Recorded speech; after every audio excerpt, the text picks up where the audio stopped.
Sing that shit. Yeah.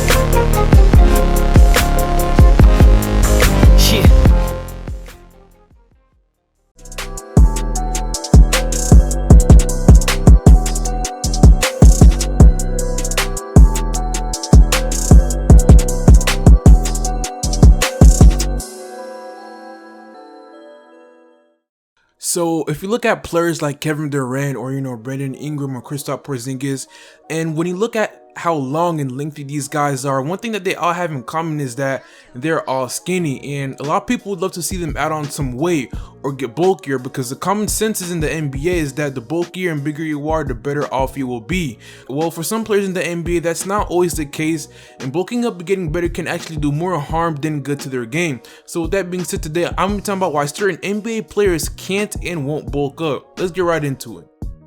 So one example I'm going to be using a lot in this video is Kevin Durant. Now once again, looking at Kevin Durant, he's a really skinny dude. That's probably what's most iconic about him, and ever since he came into the NBA, most people would clown him about being skinny and say he has relatively looked the same and that he needs to add some weight and get bulkier. But once again, in reality, that could actually do more harm than good to his game, because one thing that makes KD so OP is that at 7 foot, we've never seen in the history of the NBA a player that can dribble and score the ball like a point guard being that tall. Before Kevin Durant, we've never seen a 7-footer busting moves like crossovers and between the legs and step backs and be able to hit shots from anywhere while being athletic and all that other great stuff. And one aspect about KD's game is his quickness, unlike other 7-foot slow bigs in the NBA. And the reason why he's so quick and agile while being that tall is because of his frame.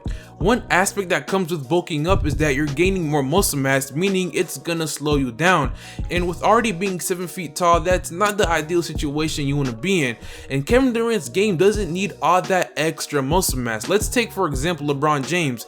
His game is based around the build of his body. He loves to attack the paint, and because of how big he is, I mean the man is around 250 pounds and is super athletic.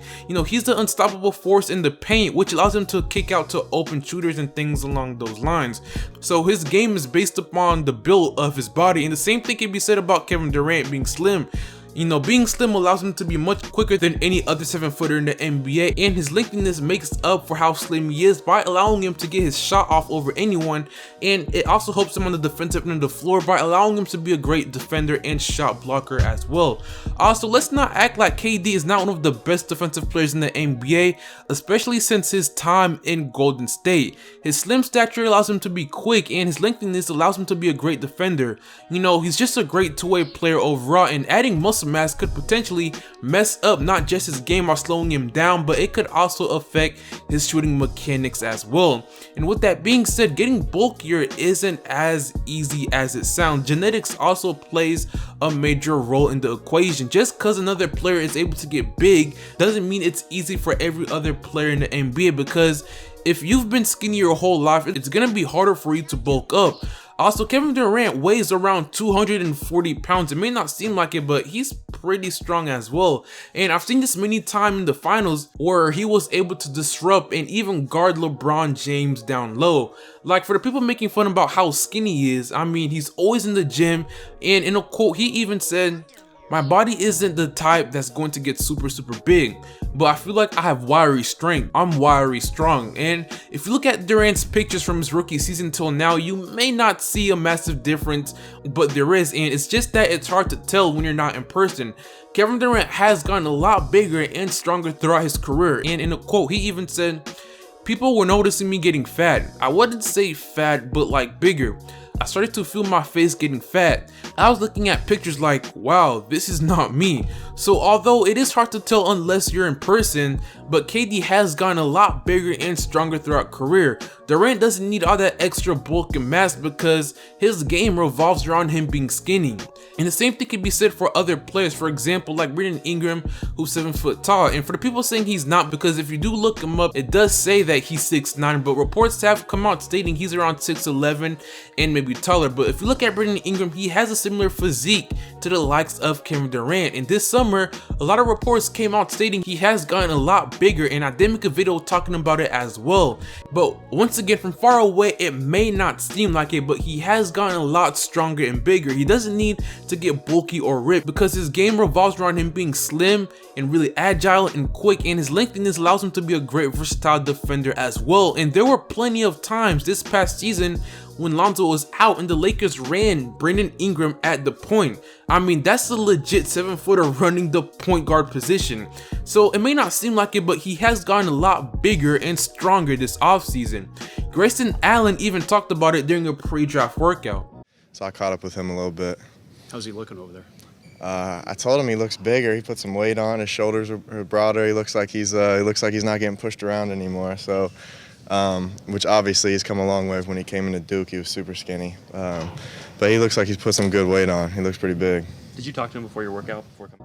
So once again, it's not something you'll be able to notice unless you're in person, but once again, genetics does play a major role in this equation. But Brandon Ingram has gotten a lot bigger and stronger this offseason, even though it does not seem like it.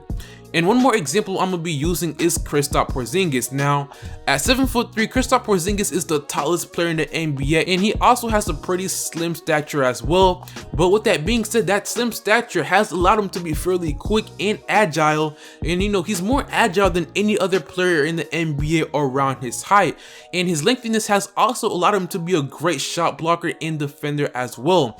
So once again, his game revolves around him being slim and skinny, and I've seen a couple of highlights of him doing crossover moves during an NBA game. Like, that's kind of crazy to think about. We're actually seeing players at 7'3" dropping crossovers and hitting shots from anywhere on the court. You would have never seen anything like this back in the day. That's why they call him a unicorn. So overall, just because you see a lot of these slim 7-footers coming in the NBA today doesn't mean they need to bulk up, because some of them don't need to. You know, just as players like LeBron rely on their strength, some of these players rely on their slim stature, and bulking up can not only mess up their game by slowing them down, but it could also mess up their shot mechanics as well, because bulking up slows you down. And I'm not saying that's the case for every player in the NBA, but for some of these players, their game revolves around them having a slim stature. With that being said, that's all I got for you guys today. And if you guys enjoyed the video, please like, share, subscribe for more NBA content. And with that being said, I hope you guys have an amazing day, and I'll see you all later.